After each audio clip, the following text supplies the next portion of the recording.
Hi, this is Kim Constable, CEO and founder of the Work at Home Mums Network, the place where mums all over the globe are creating businesses and lives their family loves. And let me tell you, I am so excited to introduce this person to you today. I have followed her for a long time, and I know I say that about every interviewee, but it is true. This woman has been a mentor of mine for a long time. I forward her emails, I forward her newsletters, I send everyone to her website because really I think every single parent needs Dr. Laura Markham in their lives. Laura, thank you so much for joining us today. My pleasure. Wonderful. I'm just going to give them a little bit of background information about you, just in case they haven't heard of you. Dr. Laura Markham is the author of Peaceful Parent, Happy Kids, How to Stop Yelling and Start Connecting, and it is an amazing book. I highly recommend that you all read it today.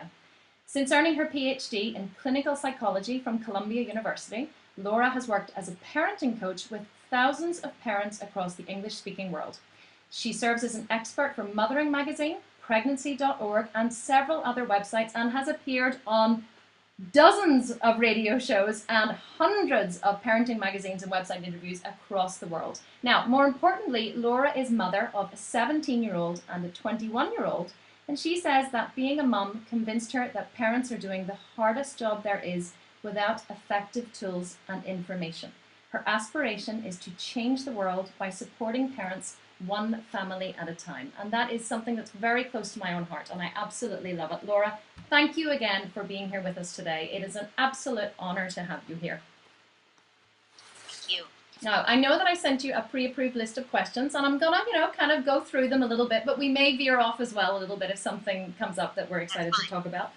So if you could, please tell the network members just a little bit about you and your background and how you came to do what it is that you're doing today. Okay. Well, when I graduated from college, I wanted to make the world a better place, and I thought the way to do that was in the media, and I started a newspaper. Wow. Seriously, I started my own weekly newspaper with a partner, and it grew and grew, and there were, by the end, about 130 employees, and it was, as you can imagine, a lot to run something like that. Mm-hmm. And of course, in the course of this, I had left for a while. I had my own children, and then finally we sold the company. So I've had the experience of having children and running a company. So I want your moms to know that. Oh, that's exciting. I didn't know that, actually. That's great. Yes. And so many people have said to me, well, but the kind of parenting you're talking about, it's labor intensive for the parent. And I say, that's true. Mm-hmm. And they say, so you couldn't have a high-level job and do it. And I say, well, actually, it's hard. You can. But in fact, you can. And so I want the moms watching to know that. Oh, thank you for sharing that. I also, in the course of this, I did leave my company for a little while and go to get my PhD in psychology. But it was so interesting that as I specialized in child and family, which is what I wanted to do, was when my son was born, and then my daughter right in the middle of that. So I finished my PhD right around the time my daughter was born. And I will also say that training, while it was great, and I joke that you shouldn't have to have a PhD in psychology to be a good mom, but it helps. But what I learned is that actually we didn't give parents, we as a culture don't give parents the support we need to. And that I was reading studies as a student that I just wished I could put in front of every parent. And the parents I knew were reading the same studies and didn't know what I knew about parenting. And these were parents who adored their children and wanted to do their best for them, but they weren't getting the information they needed. So that experience really taught me that, well, having children taught me that parenting is the most important job there is. And I would say that out of every job I've ever had, it's the hardest job by far to be a mother. And I would say it is by far the most important job, and it's also by far the most rewarding job. I would also say that it's the one that we're least prepared for. We're not given information or tools or the support we need as we go through our job as parents. And of course, there are many reasons it's hard. Children keep getting older, and so just as soon as you've gotten it down how to deal with a toddler, suddenly you have a preschooler, a 3 or 4-year-old, and they can be a hard yes, bundle to handle too. But I think that if we did a better job as a culture supporting parents, it would not only be better for those parents, and my goodness, better for those children, but it would be better for our society. We could raise children who were healthier, emotionally happier, and we could live in a better world. And that's why I do this work. Oh, that's so exciting. And it's something that I absolutely love whenever I hear you saying that, because it's one of the ethoses of the network, supporting the mothers to help them to make better choices for their children. And tell me, part one of your book, which I have just read and devoured, is all about learning to regulate your own emotions before helping your child deal with theirs. Can you just share a little bit with us about why that's so important? Well, children learn how to regulate their emotions from us. Mm-hmm. And in fact, learn makes it sound like it's a cognitive process, but it doesn't start out cognitive at all. What ends up happening is a baby's born, and the baby's crying and upset, and we pick up the baby and we hold him and we soothe him. And what happens is his body, his limbic system, responds to our limbic system. So if we're very anxious, and we've all been a first-time parent and been very anxious at times, kids pick up our anxiety and it can be harder to soothe them. But if we can be calmer, they pick up that calm. And even if they don't get soothed right away, let's say they're colicky or they have reflux or they're just having a hard time, it may take them a while to calm down, but our calm does help them to calm down. And every time we soothe our child, the neural networks in the brain that allow the child to be soothed get built. And so over time, what happens is the child learns to soothe himself. He learns. Again, that's cognitive. What's actually happening is we're helping him build a brain that can soothe itself, so that when our daughter is 4, when something happens at preschool and somebody's mean to her, she can soothe herself from that. She isn't going to fly off the handle, right? And when we know kids who have a very hard time and they fall apart easily, often it's because they didn't get that soothing they needed. It's never too late. It's never too late to give your child that soothing, but the natural way the brain develops, it happens during the first couple of years primarily, and then it refines itself. So kids actually build their brains based on us and our own ability to calm ourselves. And of course, we also know that as children get older, if we're yelling at them all the time, we're training them to yell back at us and to yell at other people as a way to solve problems. So, that's what mature people, grown-up people do, right? And if they want to show how grown-up they are, they're going to yell. So, I think it's fairly obvious that children learn what they live. And so if we're all the time losing control of ourselves and flying off the handle, we can expect to raise a child like that, I'm sorry to say. Whereas if we stop when we get angry and we find ourselves yelling, we go, I'm so mad. I'm just going to calm down before we talk. And you turn away from your 6-year-old and you walk across the room and you calm yourself down. When you go back, your 6-year-old has just learned a very important lesson. Look what mom did when she got so mad. The 6-year-old, you'll see, will start to do this and say, I'm so mad, to her little brother. And she'll walk across the room and then she'll come back. Wow, imitate. Yes, we're pattern finders, really, aren't we? As children, it's like we learn something just through repeating through pattern, and then it's set in our brains. And it's so interesting what you say. Actually, I never considered that until I heard you say it about as babies. I mean, if our baby's crying and they're upset and they're colicky or they've reflux, we wouldn't even consider yelling and screaming or getting our instinct is to stay calm and soothe them. No matter how upset they get, we'll stick at it for as long as it takes to soothe them. So why does that stop? What happens when they hit 2 or 3 that suddenly we start losing it rather than keeping that calm all the time? It's such an interesting theory to really think out. And it's as busy work at home moms, many of our members, they struggle with connecting deeply with their children, when we're busy and stressed. And I think every mother has it, but especially you've been there yourself as a busy working mom. Sometimes you're juggling so many things at once and you're keeping so many balls in the air. Why is it so important for the child at that time that this connection is upheld at all times? I mean, obviously, everything we do is with our children in mind, and that's the kind of mom that joins our organization. So just to reinforce, why is it so important for the child that even when we're feeling stressed, that we don't allow that to come across to them? Well, children are born needing connection with us. So that's where the whole idea of attachment came from. John Bowlby was the father of attachment. He did the original research during World War II, and he saw what happened when children were physically disconnected from their parents, which is that they grieve and they fall apart emotionally. Wow, I didn't know that actually. That's interesting. Yes.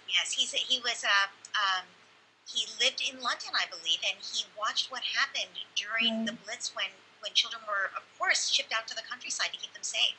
And he looked at kids in orphanages and kids who were separated from their parents also. And it was actually the beginning of attachment theory. So later in the United States, Dr. Sears came along and introduced the idea of attachment parenting. But really, attachment is not dependent on a specific kind of parenting. Like wearing your baby or sleeping with your baby or any of that stuff. Those are ideas that have come into vogue based on keeping your child close and being responsive to their cues. And that's all great if that's what you want to do with your child and if it makes you a more responsive parent. But in fact, being connected, being attached, secure attachment for your child comes from the child feeling like you're there if they need you and you will respond to their needs if they need you. So it does not mean being in your child's face all the time, and it does not necessarily mean wearing your baby all the time. What it does mean is that you're tuned in to what your child needs and you respond, so that if you have a child that needs you, you respond. And so when you ask, well, why does it matter to stay connected? Children need to know that we're there for them. That's how they feel secure in the world, and it gives them the foundation that they can do what they need to then developmentally. The normal developmental tasks of whatever, whether it's a 2-year-old or a 6-year-old, they can't focus on those things if they're anxious about whether mom is there, right? Or, and you don't have to be in the same room, but they have to know that mom comes back and that there is someone there they can depend on, they trust. If they have a babysitter, a nanny there, or daddy's there, just that there's somebody that they trust who's there, and that mom always comes back. They need to know that as well. And so we as moms, we always feel attached and connected. But what happens is the child doesn't necessarily feel attached and connected. Right, that's interesting. And that's what matters, is that they feel it. And one of the ways they don't feel attached and connected is when they're angry at us. Or if they're very upset about something and we don't understand, right? Or we don't respond to them. So, of course, we know we love our child. We're just irritated at the moment. But to them, if they've got some big feelings that they're trying to stuff down, well, all feelings are in the same place. They're in the heart. So whether they're good feelings or bad feelings, that's where they are. And if they're trying to cut off their feelings and stuff them down and not feel them, the good feelings get cut off too, and then they don't feel connected to us. And why would that matter? Because they're not going to cooperate with us if they don't feel connected. They're going to become defiant. In fact, when you think about it, why should a child do what we want them to do, whether that's brush their teeth or come inside for dinner, or, I whatever. have 4 under 7. Believe me, it's a daily battle. Exactly. So why should they do these things unless they feel connected to us, which makes them really believe that we're in their corner, we're on their side. Mom, she sometimes asks me to do things I really can't stand doing, but it's mom after all, and she does care about my happiness, and she cares how I am, and she responds to my needs, so I'm going to go ahead and brush my teeth, even though, of course, I would never see why it would be important to brush my teeth. Of course, that's so interesting, because even if I think about myself as an adult, there's times, say, with my husband, for example, when I feel very deeply connected to him, and I feel like he's really supporting me and understanding me, and or whatever, I kind of want to do more for him. He'll say, "Oh, sweetie, will you make me, a cup of tea?" And I'll say, oh, okay. Whereas before I'd be like, go and get your own goddamn tea, So I guess it's a similar principle. We forget that children are also human beings, like us, with a similar, but just maybe not with the same understanding of their emotions or the same control. Wow, it's so interesting. And let me see, what else do I want to ask? You have so much stuff and we have so little time. Okay, discipline. I know that this is one of your areas of expertise, and I know that it's an area that so many moms, especially work-at-home moms, struggle with, is especially boundaries, actually. Boundaries and discipline. This is my home office, and I have a lock on the door, and the kids know when I'm in here, it's work time, they don't get to come in. But there's times when it feels that discipline is necessary, or that it's your only choice because you just need to get something done. And it's in those times that I would particularly struggle. What would be your advice for moms who really struggle with getting things done and feeling like discipline is the only choice that they have?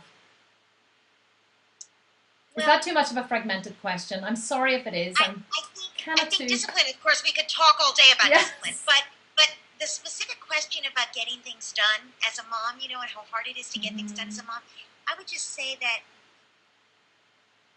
kids need to have their needs met first. So, you know, there's no child in the world, and in fact, I would go so far as to say there's no person in the world who is going to be responsive to your needs until their needs get attended to. Of course. And so, you know, I used to joke with my husband back when we were first dating. We would have a conversation, and all of a sudden he'd like be done. And he would like pick up the newspaper. Yeah. And I would say, excuse me, Right. he said, but it's time to read the newspaper. And I would say, well, Fern, if you want me to stop like wanting to connect with you, first make sure I'm occupied. Right. I used to do like a kid, you know?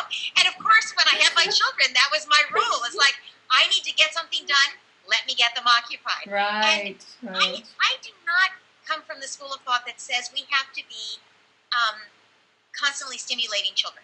I actually think that's bad for children. And in fact, the research shows that it's not good for them. And so right from the time they're little, I mean, babies, infants, I think it's great to put children down in a safe place and let them experience their world. And as they become able to, you know, manipulate objects, great. Now, the minute they call for me, I say, I'm right here, sweetheart. I'm right here. But they're able to go for longer and longer engaging with the world themselves. And that's play, and play is very important for kids. And so I think any mother who's trying to work at home, it's critical that she helps her child. You know, if you've got a baby, great, start with a baby. But if they're 7, start with them at 7. But help them learn to be, it's like parallel play. You know, they're in the same room with you, doing their own work. And that's a very important developmental achievement for them to be able to do that. And their work should not be interrupted any more than yours should be. If they're building a tower, try really hard to not interrupt them for bath time until the tower's built, right? And they will become much more self-motivated to do their own work, right? And then they're more able to play without bothering you. So I think that's really critical. It's not anything to do with discipline. It's about helping to encourage a longer attention span and respecting your child's work so that they respect their work and they do more of it, whatever, you know, and work, of course, is play for children.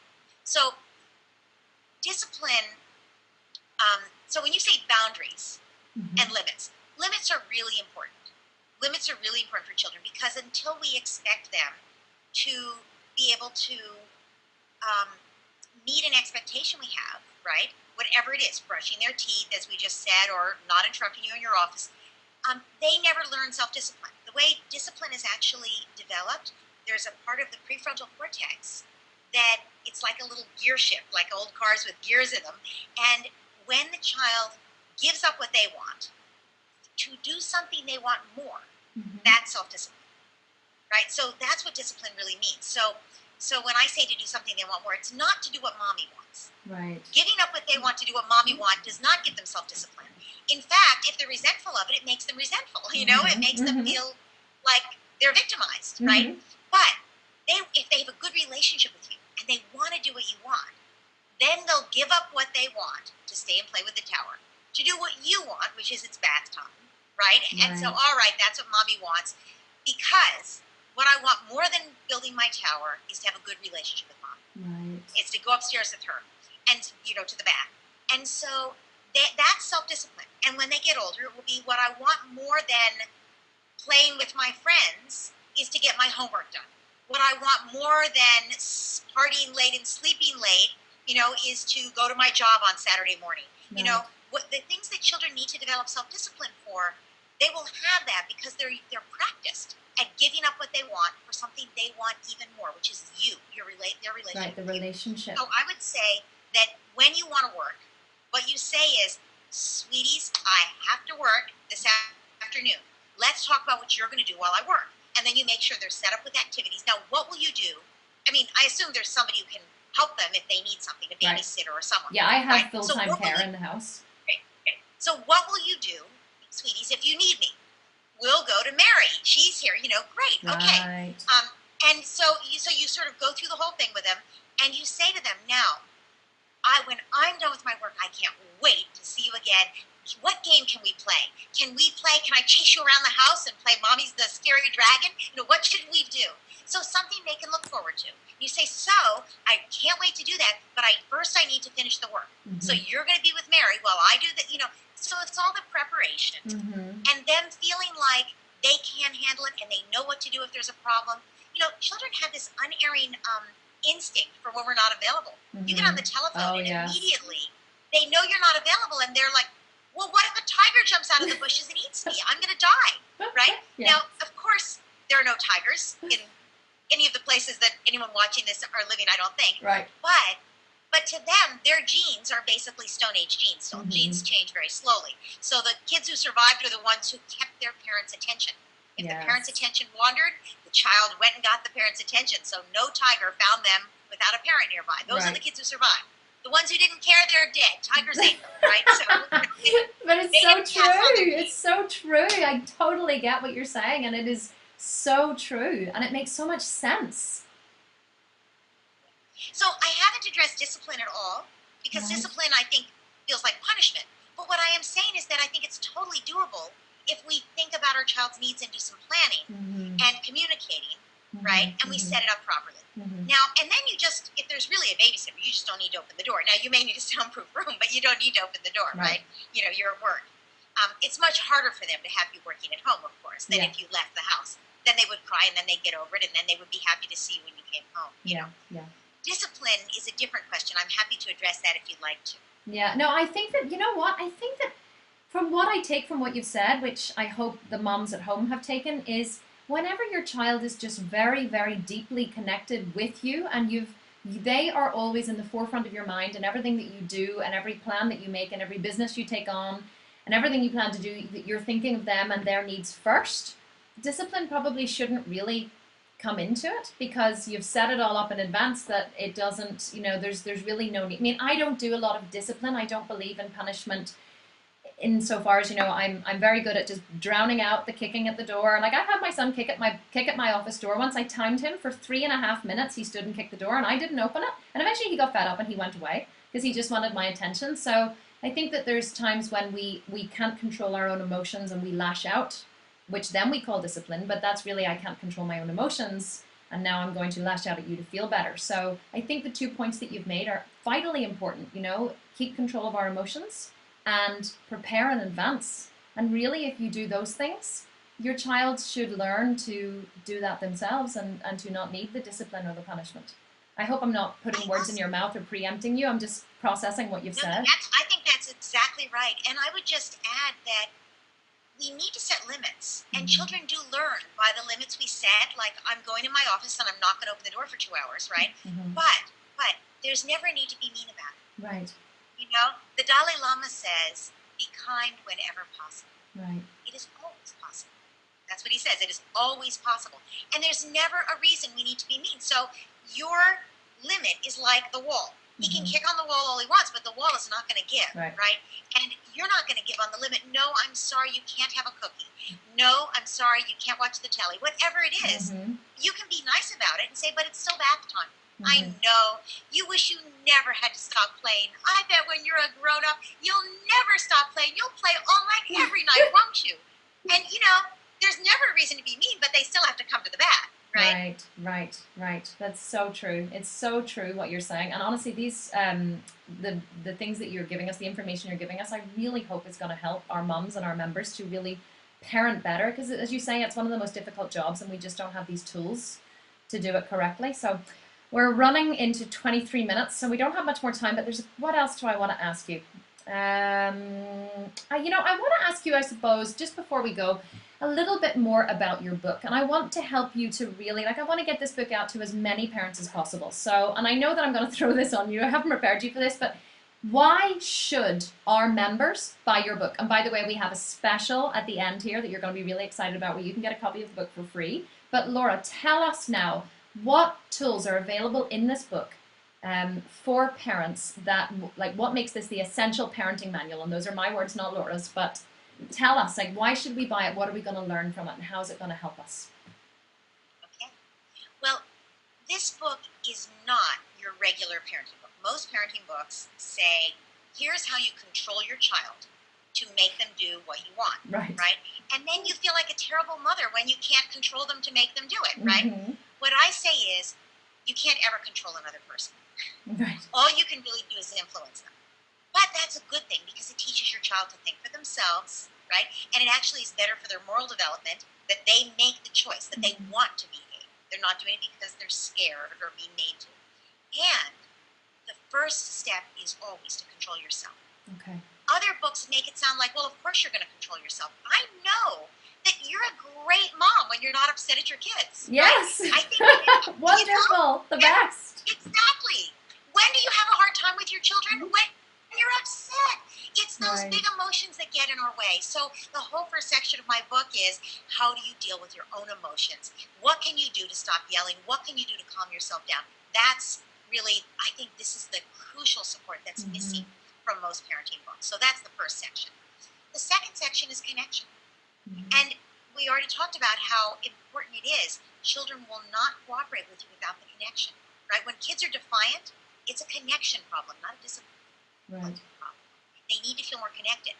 And so that whole second section gives you hands-on tools and strategies to, even though you have a good relationship with your child, to build an even better one so your child wants to cooperate with you. So that's the second section. And the third section is the longest. It has 3 big chapters in it. One of the chapters is on discipline. One is on emotions and emotion coaching and emotional intelligence. And the third is on mastery. So very quickly, the discipline chapter is what you can do to raise a child who's moral, ethical, makes the right choices, wants to make the right choices. What do you do when he hits the baby or hits the dog? You know, if you're not going to punish, because we've sort of danced around that, we haven't really gone into the detail, but punishment actually has been shown by research to sabotage kids' moral development. They're worried about being punished, not worried about doing the right thing. And they become sneakier. They're more likely to lie and be sneaky. You know, it's crazy, but in fact, punishment doesn't actually work to get better behavior. Kids who are punished more actually misbehave more. Not because they were already misbehaving more, but when they have an equal level of misbehavior and some of them get punished and some get the kinds of approaches in my book, which are about coaching for good behavior and about helping kids learn to make reparations. You know, if he hit his sister, he needs to make up with his sister. And I teach you how to teach your child to do that. So those kids are actually kids who end up misbehaving less over time, whereas the kids who were punished misbehave more over time. So very important. So that chapter is all about what you can do instead of punishing, and it also gives you the research on why punishing is not the road you want to go down to raise a kid who's a wonderful kid. And also it talks about self-discipline and how kids can develop that and be responsible and accountable. And then the final chapter is mastery. Did I do? Oh, I didn't do emotions either. So the final 2 chapters, emotions and mastery. So emotions. What we just said, big feelings are at the root of it when we have a hard time. It's also at the root of it when children have a hard time. The reason our children act out, I don't know if is that a term in the... Yes, we hear it in America, so we understand it. But yes, act out, So the reason children act out is that they're acting out a feeling.